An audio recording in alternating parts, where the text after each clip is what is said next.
مجاہدین کو جب 36 حصوں میں تقسیم کر دیا گیا، پھر ایسی ایک خون ریز جنگ ہوئی کہ یرموک کا میدان انسانی لاشوں سے پٹ گیا۔ اس معرکہ آرائی میں تقریباً 1 لاکھ کے قریب رومی سپاہی قتل ہو گئے اور 3000 اہل ایمان نے جام شہادت نوش کیا۔ اور جب کیسر روم کو اس عبرتناک شکست کی خبر ملی تو شدت غم سے اس کا سرخ و سفید چہرہ دھواں ہو گیا۔ پھر وہ انتہائی حسرت و یاس کے عالم میں سینہ کوبی کرتا ہوا شام سے قسطنطنیہ چلا گیا۔ حضرت ابو عبیدہ کا بھیجا ہوا قاصد فتح و عظیم کا مژدہ لے کر برق رفتار کے ساتھ مدینہ منورہ کی طرف بڑھ رہا تھا۔ امیر المؤمنین حضرت عمر فاروق جنگ قدسیہ کی طرح جنگ یرموک کا نتیجہ جاننے کے لیے کئی راتوں سے جاگ رہے تھے۔ پھر جب قاصد نے لشکر اسلام کی سربلندی اور سرخروئی کی خبر حضرت عمر فاروق رضی اللہ تعالی عنہ کو دی تو وہ مسند خلافت سے اتر کر سجدے میں چلے گئے۔ معبود حقی کا شکریہ ادا کرنے کے بعد جب حضرت عمر رضی اللہ تعالی عنہ کھڑے ہوئے تو آپ کی آنکھوں سے آنسو رواں تھے اور زبان مبارک پر یہ مقدس کلمات جاری تھے: سبحان اللہ والحمد للہ ولا الہ الا اللہ واللہ اکبر۔ ایران کے بعد دوسری عظیم طاقت روم کا غرور بھی خاک میں مل گیا تھا۔ حضرت عمر فاروق نے فلسطین کی جنگ مہم حضرت عمرو بن العاص کے سپرد کی تھی، مگر درمیان میں جنگ یرموک چھڑ جانے سے وہ مہم ادھوری رہ گئی تھی۔ کیسر روم کے اقتدار کا خاتمہ ہوتے ہی حضرت عمرو بن العاص نے آگے بڑھ کے بیت المقدس کا محاصرہ کر لیا۔ عیسائی قلعہ بند ہو کر مقابلہ کرتے رہے۔ اس دوران حضرت ابو عبیدہ رضی اللہ تعالی عنہ بھی اپنے لشکر کے ساتھ بیت المقدس میں پہنچ گئے۔ عیسائیوں نے کچھ دن تک تو مدافعت کی، مگر ان کی عسکری قوت بکھر چکی تھی، اس لیے مسلمانوں سے صلح پر آمادہ ہو گئے،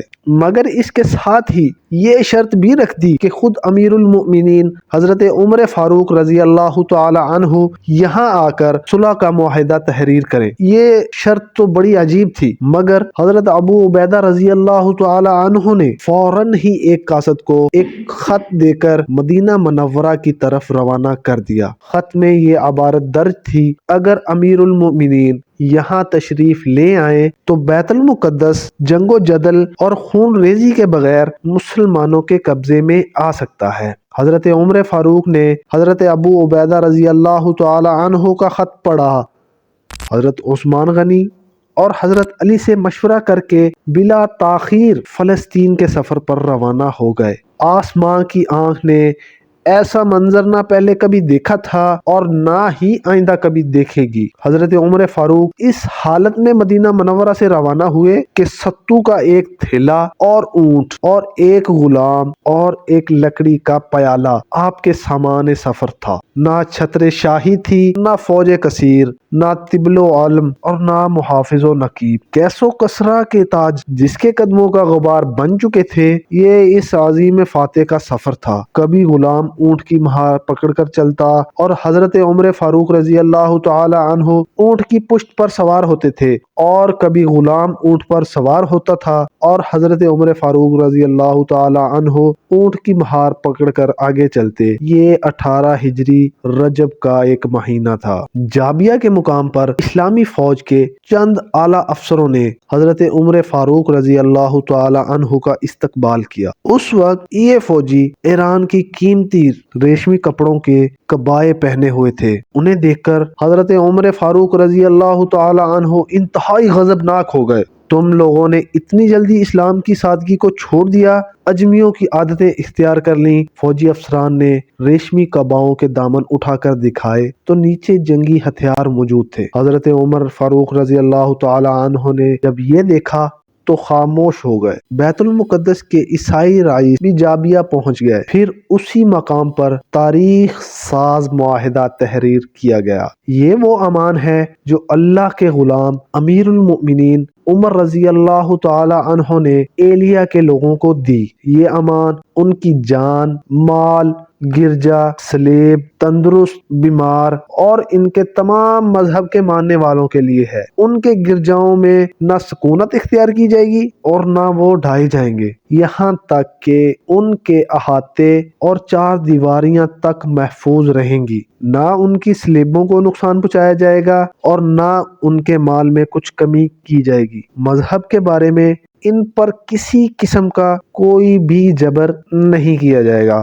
واضح رہے کہ ایلیا میں ان لوگوں کے ساتھ یہودی رہنے نہیں پائیں گے۔ ایلیا والوں پر فرض ہے کہ وہ دوسرے شہروں کی طرح جزیہ ادا کریں اور یونانیوں کو اپنے علاقوں سے نکال باہر کریں۔ ان یونانیوں میں سے جو شہر سے نکلے گا اس کی جان و مال کی حفاظت کی جائے گی جب تک کہ وہ اپنی جائے پناہ پر نہیں پہنچ جائے گا، اور ان میں سے جو ایلیا ہی میں سکونت اختیار کرنا چاہے تو اس کے لیے بھی امان ہے، مگر اسے ایلیا والوں کی طرح جزیہ دینا ہوگا۔ ایلیا والوں میں سے جو شخص اپنی جان و مال لے کر یونانیوں کے ساتھ نکل جانا چاہے تو وہ بھی مامون و محفوظ رہے گا۔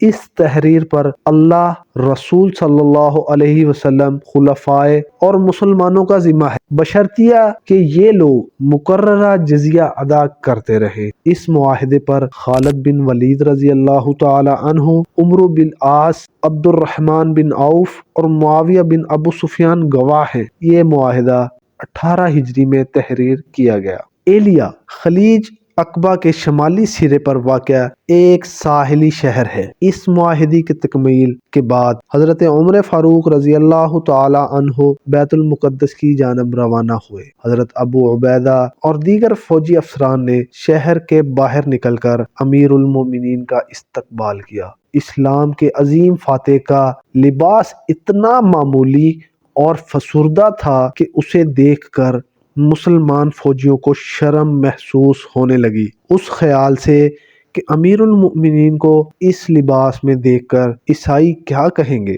حضرت ابو عبیدہ نے ترکی گھوڑا اور قیمتی پوشاک حضرت عمر رضی اللہ تعالی عنہ کی خدمت میں پیش کی۔ حضرت فاروق اعظم نے فرمایا، اللہ نے جو ہمیں عزت بخشی ہے وہ اسلام کی عزت ہے اور وہی ہمارے لیے کافی ہے۔ پھر فاتح ایران یہی بسیدہ لباس پہنے ہوئے بیت المقدس میں داخل ہوئے۔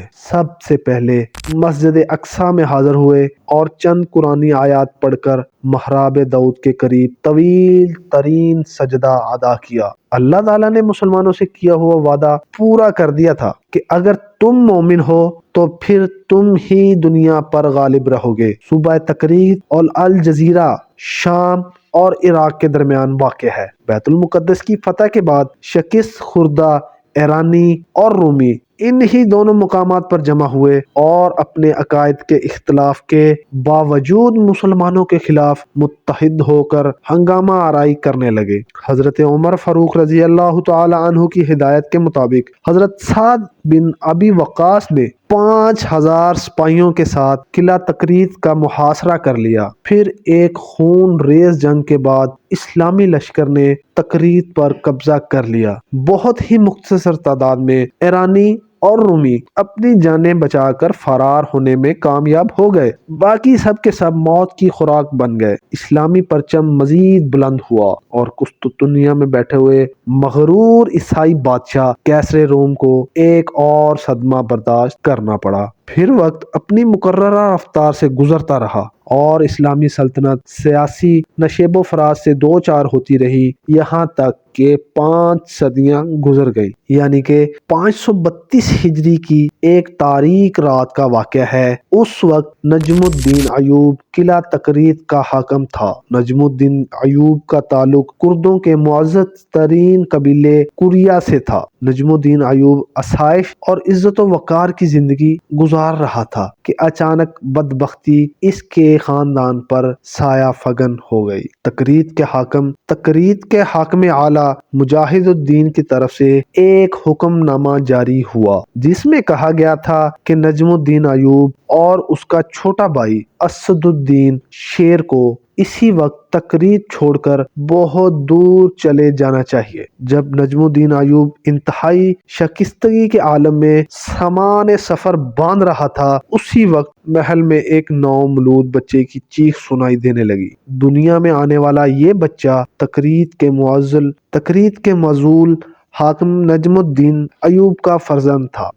کچھ دیر بعد ایک کنیز بچے کو لیے ہوئے نجم الدین ایوب کی خدمت میں حاضر ہوئی۔ پہلے اس نے انتہائی پرجوش لہجے میں بیٹے کی پیدائش پر باپ کو مبارکباد دی، پھر ادب و احترام کے ساتھ عرض کرنے لگی، امیر محترم، چھوٹے امیر کے کانوں میں اذان دے کر ان کا نام تجویز کر دیجئے۔ کنیز کی بات سن کر نجم الدین ایوب غضبناک ہو گیا اور چیخ کر بولا، میرے سامنے سے لے جاؤ اس منحوس کو، میں اس کی شکل بھی دیکھنا نہیں چاہتا۔ یہ بچہ فاتح عظیم صلاح الدین ایوبی تھا، جسے اس کا باپ منحوس سمجھتا تھا۔ نجم الدین ایوب کی کنیز بچے کو لے کے اس کے ماں کے پاس پہنچی۔ کنیز کا چہرہ بجھا بجھا تھا۔ خانم، کیا بات ہے؟ نجم الدین ایوب کی بیوی نے کنیز سے پوچھا۔ جب تو بچے کو لے کر اپنے آقا کے پاس جا رہی تھی تو تب تو تم بہت خوش تھی، مگر اب تیرے چہرے سے گہری اداسی جھلک رہی ہے،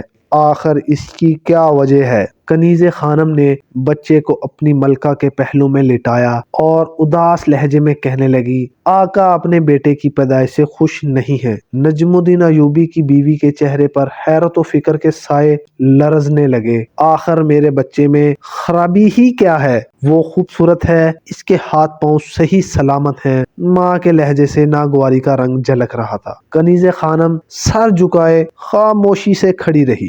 نجم الدین ایوب کی بیوی کچھ دیر تک کنیز کے جواب کا انتظار کرتی رہی، مگر جب وہ کئی بار سوال کرنے پر بھی نہیں بولی تو اس نے تیز لہجے میں خانم کو حکم دیتے ہوئے کہا، دوبارہ اپنے آقا کے پاس جاؤ اور میرا پیغام دو کہ انہیں میں یاد کر رہی ہوں۔ کنیز خانم خاموشی کے ساتھ چلی گئی اور نجم الدین ایوب کے سامنے اپنی ملکہ کے الفاظ دہرا دیے۔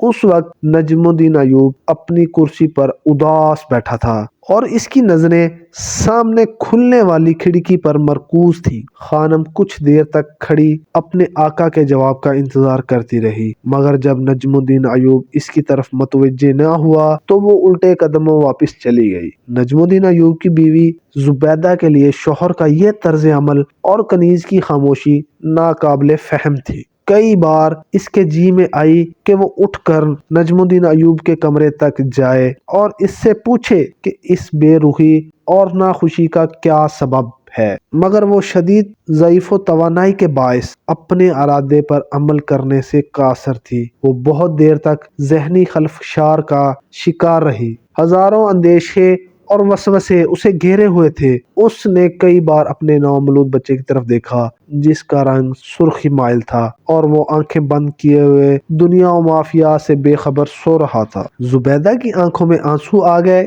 اور وہ ممتا کے بے مثال جذبے سے بے قرار ہو کر بچے کے چہرے پر جھکی اور اس کی پیشانی پر اپنے ہونٹ رکھ دیے۔ میرے بچے، تم اس دنیا میں کیوں آ گئے؟ ابھی زبیدہ اپنی بات مکمل کرنے نہیں پائی تھی کہ یکا یک کمرے میں ایک بارعب آواز گونجی، آپ کو فرزند کی پیدائش مبارک ہو۔ زبیدہ بہت تیزی سے اٹھ کر بیٹھ گئی۔ اس کے سامنے نجم الدین ایوب کا چھوٹا بھائی اسد الدین شیر کو کھڑا مسکرا رہا تھا۔ اس کے چہرے سے گہری مسرت کی جھلک نمایاں تھی۔ اسد، کیا تم اپنے بھائی کے پاس سے آ رہے ہو؟ زبیدہ کا لہجہ اداس تھا اور آنکھوں سے آنسو بہہ رہے تھے۔